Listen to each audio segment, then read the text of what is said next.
good evening, sports fans. What a day of sports today. We've got a couple of thrillers in the NBA Conference semifinals, plus Kenny Atkinson of the Cleveland Cavaliers winning Coach of the Year.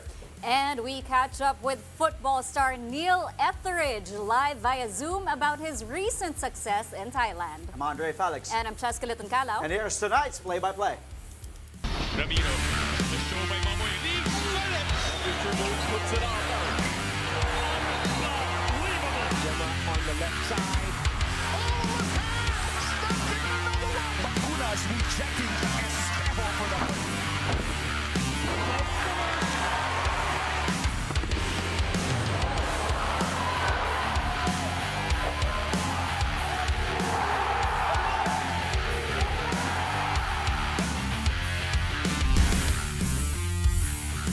Well, another round, another Aaron Gordon game winner as the Denver Nuggets claimed Game 1 against the Oklahoma City Thunder in the Western Conference semis. 48 hours after playing a Game 7, well, Denver and the top-seeded Thunder, well, OKC was in control for most of the match, but the Nuggets managed to fight back down the stretch here. Gordon nailing 2 clutch free throws, as you can see, to put Denver within 1. Then the Nuggets fouled Chet Holmgren to stop the clock with 10 seconds left, but OKC's prize big man missing both his free throws there, giving Denver the opening they needed to take the lead. Gordon eventually at the game, winning 3. Good pass from Russell Westbrook with 2 ticks to go with the Thunder out of timeouts. The Nugs secured a victory 121-119. Aaron Gordon finished with 22 and 14 boards. If you recall, Gordon also had a game-winning dunk in round 1 against the Los Angeles Clippers. Nikola Jokic led Denver's comeback with game highs, monster numbers from the 3-time MVP, 44 points and 22 rebounds. Shai Gilgeous-Alexander tried to carry OKC with 33 buckets, 10 boards, and 8 assists in a losing cause. Game 2 of this second round series will stay in OKC this Thursday, 9:30 a.m. Philippine time. Here's AG after hitting his second game winner this postseason. The open man is the right play. The right play is the open man. Russ makes the right play a lot of times. So I saw the paint was clogged, so I thought that was going to be the best look that we were going to get. How are you all able to sustain the energy level, the perseverance that you needed? Because it was a tough battle. You had cut it to 1 3 times down the stretch until you finally won it. Great poise with this team. Between Jamal Murray, Nikola Jokic, you got Hall of Famer Russell Westbrook, you got CB who's stepping into his own.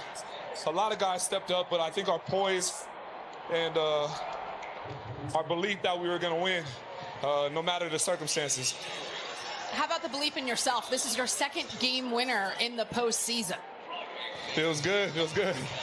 But I don't know. I'm just out here making the right play. I'm just out here hooping. Meantime, the New York Knicks notched their first win over the Boston Celtics this season, and it could not have come at a better time. The Knicks stole Game 1 of their Eastern Conference semi-series in OT 108-105. New York had lost all 4 of its regular season games against Boston and was on track to suffer another defeat to open the second round. But the Knicks managed to erase a 20-point second-half deficit and eventually forced the extra period. Clutch Player of the Year Jalen Brunson did his thing in the 4th and finished with 29 points. OG Anunoby dropped 29 markers, including a 3-point play to open the scoring in the final 5 minutes. Jason Tatum and Jaylen Brown tallied 23 markers apiece in a losing effort.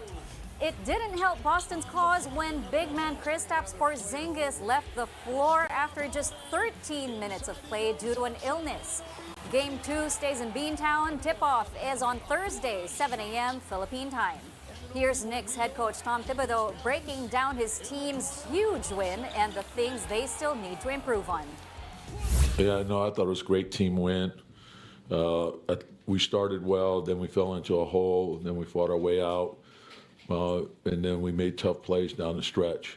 I think that's huge for us. They still, they got a number of threes up. And some of them, we have to do a better job. The rebounding, we have to make sure that we fix that.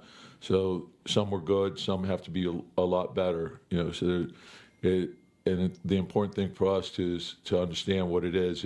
It's one win, and then understand that we have to reset and get ready for game 2.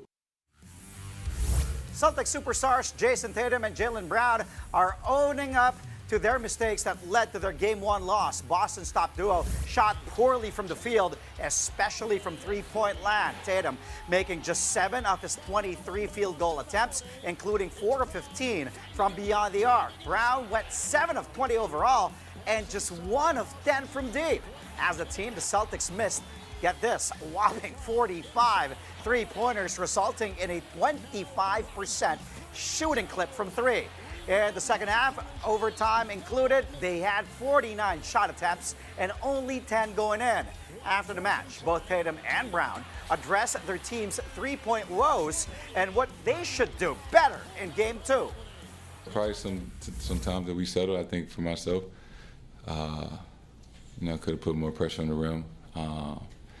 But there's a lot of times we felt like we got some really, really good looks, and we just couldn't convert. Yeah, in those moments when the other team got momentum, we can't just fire up threes. To break up momentum, you got to get to the free throw line, get to the paint, get to the basket, maybe get a easy 2. You know what I mean? Hit some free throws, and then maybe the next three-pointer feels a little bit better. I feel like we just settled in the second half a lot, but we'll look at it and we'll make adjustments. In other NBA news, Kenny Atkinson of the East leading Cleveland Cavaliers is the league's coach of the year. Atkinson garnered 401 total points, almost 100 more than Detroit's J.B. Bickerstaff, whom he replaced in the post. In his first season with the Cavs, Atkinson steered the team to a 64-18 win-loss record. That's the second best record in the entire league this season. It's also the Cavs' second best record in franchise history. Atkinson tied for the 4th most victories by a head coach in his first season with the team. The 57-year-old tactician won Eastern Conference Coach of the Month twice for games played in October and November, as well as in December. Atkinson also joined Bill Fitch and Mike Brown as the only Cleveland head coaches to win the award. Well, speaking of coaches, after 29 years and 5 NBA titles, longtime San Antonio Spurs head coach Greg Popovich will transition from the bench to the front office as the new president of basketball operations. And in typical Pop fashion, well, he made the announcement the only way Pop can. I'll have a new job, and I want to make sure everybody understands what the new job is.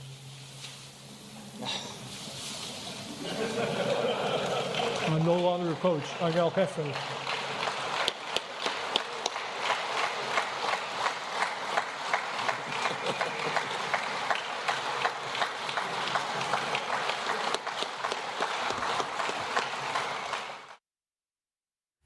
Well, for those wondering, El Jefe's announcement came on Cinco de Mayo. This was Pop's first public appearance since suffering a stroke in November last year, and he brought with him 2 of the best players the Spurs franchise ever had, Manu Ginobili and Tim Duncan. Shortly after his announcement, Popovich passed the torch to the new head coach of the Spurs, Mitch Johnson. He had taken over as the interim coach after 5 regular season games this season. Now here's Johnson talking about making his job official.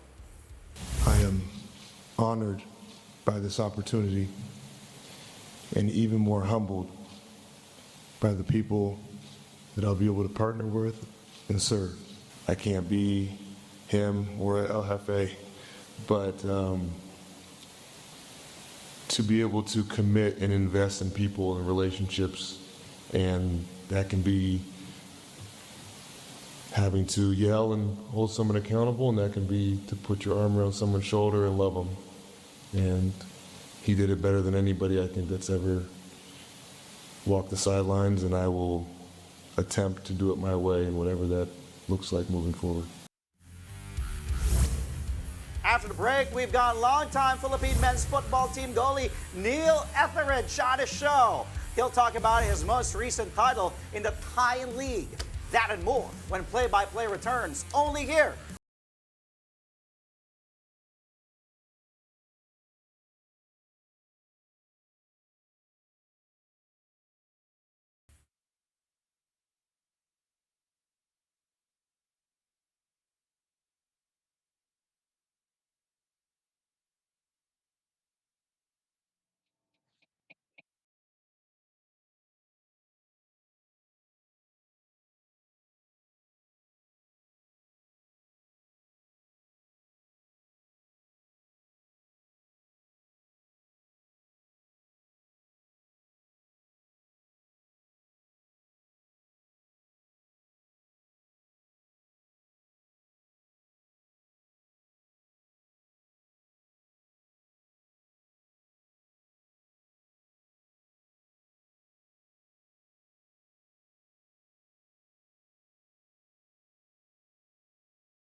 And we're back. Thank you for joining us here on Play by Play live on One News. The International Olympic Committee, or IOC, has appointed the Philippines' own Mikey Cojuangco Jaworski as the new chair of the Coordination Commission for the Olympic Games Brisbane 2032.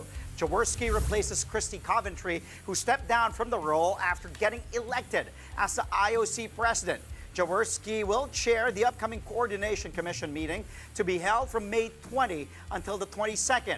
As the commission chair, Cojuangco will oversee the planning and delivery of the Olympic Games Brisbane 2032. She will work with the organizing committee, local authorities, and other stakeholders. Cojuangco Jaworski has strong ties with Australia, having trained and competed there as an equestrian athlete. Jaworski has been an IOC member since 2013 and a member of the executive board since 2020. The 2032 Brisbane Olympics are scheduled to take place between July 23 and August 8. In other news, Thai football team Buriram United have once again cemented their dominance after clinching their 10th Thai League One title in a thrilling season finale. And at the heart of that championship check, well, that run, none other than Filipino goalkeeper Neil Etheridge. And he joins us now to talk about lifting the title in Thailand, his Champions League journey, and what's next for him. Good evening, Neil, and thank you for joining us. Good evening. Nice to be here with you, or kind of there with you. Well, again, I know you're busy because we've seen your schedule and it's a little wild. First of all, congratulations. Andre, just let me fill you in on what this guy's been doing. So, Neil, your team just came back from Saudi Arabia a couple of weeks ago. You got knocked out of the Champions League Elite quarterfinal, but you went back to Thailand and you won this 10th Thai League title with Buriram while playing in 3 other leagues. So far, your team has played probably 55 or more matches just this season alone. Yeah, pretty much. How are you still breathing? My goodness. It's tiring. Just listening to it, it seems tiring already. It's not easy, to be honest. It's but we're in every single day. We train a lot. As you can see, I've literally just got off the training field. We've got a game tomorrow night. We play again on Saturday. We play again Wednesday. We fly to Vietnam, hopefully, if we win tomorrow night. It's just back-to-back games until the end of May now for us. And like you said, we just got back from Saudi Arabia before winning the Thai League for the 10th time, which is an amazing achievement for myself and the club. Well, Neil, you've played in England, the Premier League, different competitions, of course, played with the Ascos. How special is this title compared to the others you've won in your career? Like, where does this rank? To win anything in your career is an amazing achievement. I think I said it when I first came to Southeast Asia. I think the Thai League is the strongest competition in Southeast Asia. And I think we proved that. We beat Johor in the Asian Champions League. So I think that was an amazing achievement. We've obviously gone on to win the league. I mean, to play in the Premier League is a completely different comparison. To be honest, it's not a fair comparison.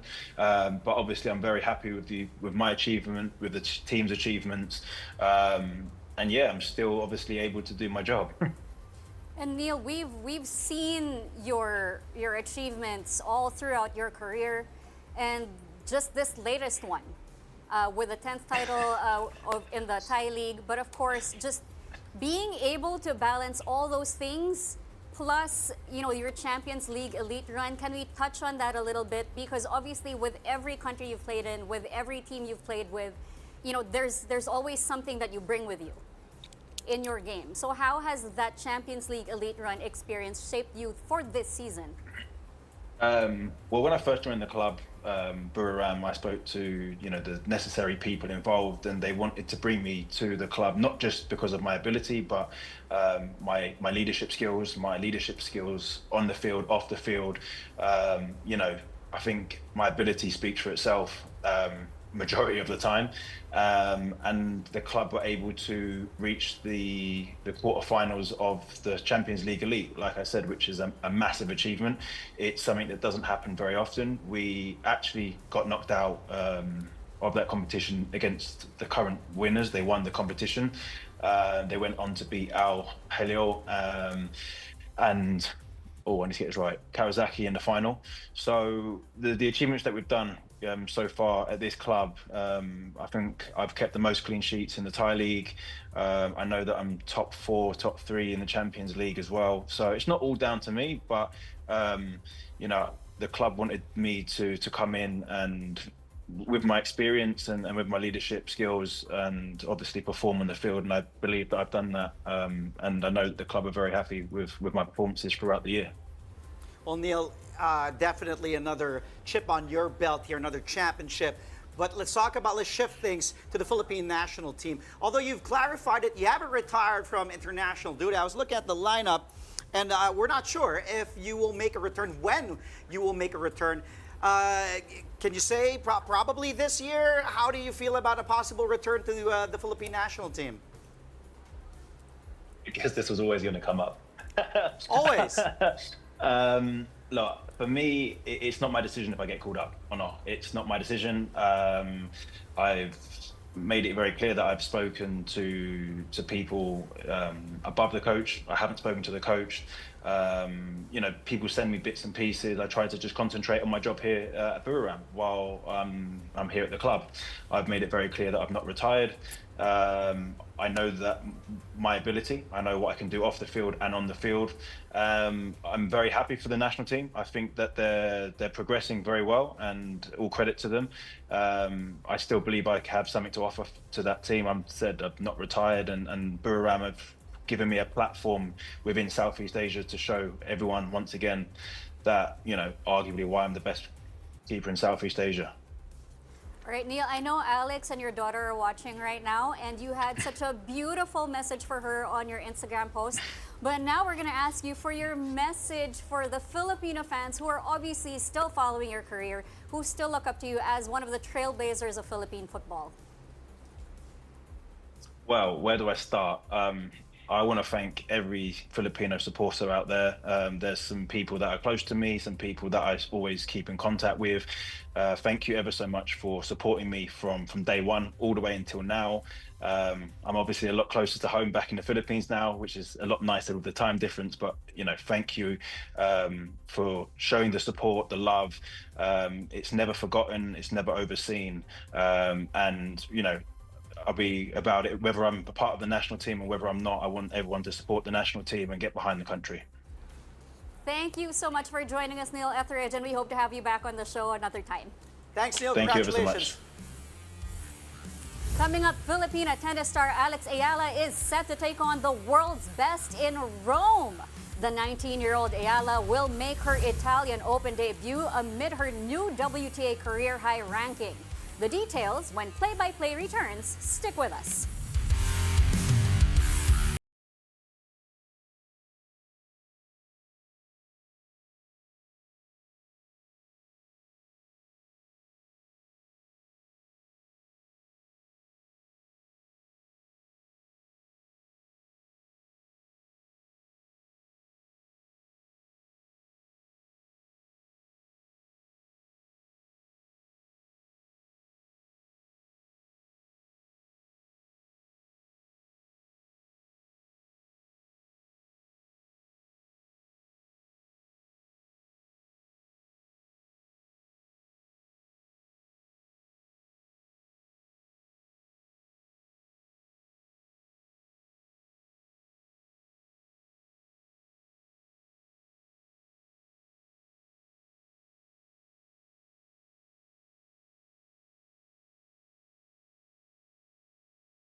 Welcome back. You're watching Play-by-Play on One News.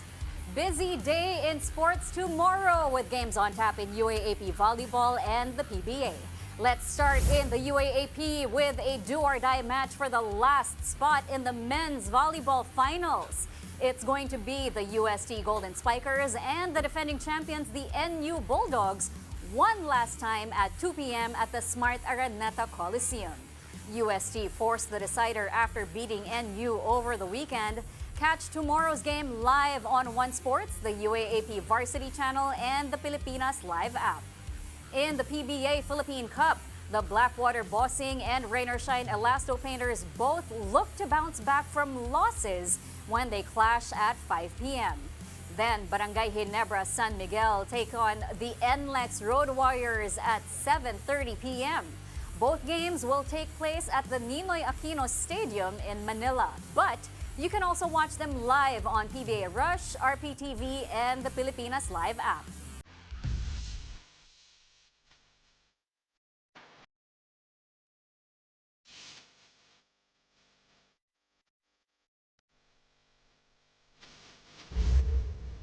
Only 2 games in the NBA playoffs today, but boy, do we got a cool and awesome lineup in tonight's highlight reel. A lot of game winners, but let's start with game 1 of the Eastern semis between the Boston Celtics and the New York Knicks. Let's go to TD Garden. It started with a defensive good save by Mikal Bridges. Here's Josh Hart against Derek White, and then he spots a cutting Anunoby, getting the foul from Jason Tatum, plus the dunk. Take a look at the score. Again, it started here. By the way, Bridges playing 51 minutes in this game. Crazy. Hart surveying. Good cut here. Backdoor. Anunoby. Too late. Tatum on the recovery. The dunk there. And Anunoby had 29 points in this one. Hart chipping in 14 markers, 11 rebounds, 3 assists. That's one of them. Bridges added 8 points and 3 steals, including the one in our next highlight. Let's roll it. The inbounds here. White, 3 seconds to go. Brown, looking to go for the 3. No, taken away like a candy from a baby by Mikal Bridges. And Mikal Bridges doing everything for Jalen Brunson and the Knicks to take game 1 in Boston against the defending champions in OT, 108-105. Game 1, game for New York. Game 2, by the way. This is going to be a good series. Game 2 will be on Thursday, 7 a.m. Philippine time. Okay, if you thought that was exciting, let's go to the West. Take a look at this play. Ooh, Jokic was supposed to be a lob, but good trailer there. That was Chet Holmgren blocking on MPJ. Michael Porter Jr. thought that was a lob dunk. No, says Holmgren. Good timing. It was all ball, as you can see. All ball, no hands, clear block there from Big Chet. Also 12 points, 6 rebounds for Chet Holmgren. Okay, more Chet, but this time he's on the bad side of a highlight. Christian Brown on the run to AG. Woo! Put him, poor Chet, on a poster. Go to the weight room, buddy, says Aaron Gordon, muscling his way. Poster, foul, almost a dunk, but bucket is good. At this point, Nuggets still trailing, but momentum shifting slowly to the Nuggets side. Well, if you like that one, well, you have to see our last clip. Okay, more. Let's start with Holmgren again. Here's Brown, gets it, off to Westbrook. Sees an open man, Holmgren, late on the recovery, AG, ball game, bang, bang, bang. Big 3 win, 2.8 remaining. Good look from Brody in his comeback to OKC. And then finding Aaron Gordon, set up. What a week for this guy. Remember that alley-oop game winner, and now a 3-pointer to take game 1 in OKC against the #1 team in the West. Gordon gives the Nuggets a 121-119 and 1-0 series lead. 22 points for Aaron Gordon, 14 rebounds. Game 2 Thursday as well, 9:30 a.m. Philippine time. What a playoff so far, Check. Thank you for the highlights. Before we go, we want to wish Alex Ayala the best of luck as she gears up for her Italian Open debut. The 19-year-old tennis sensation will face world number 27 Marta Kastruk in the first round of the WTA 1000 tournament tomorrow. Ayala opted to skip the Catalonia tournament to focus on this high-stakes clay court event. A win tomorrow could open the door to potential clashes against Filipina-Canadian Leila Fernandez or even a showdown with world number 2 Aryna Sabalenka in the later rounds. Ahead of her Rome debut, Ayala hit another milestone, climbing to a new career-high world ranking of number 70.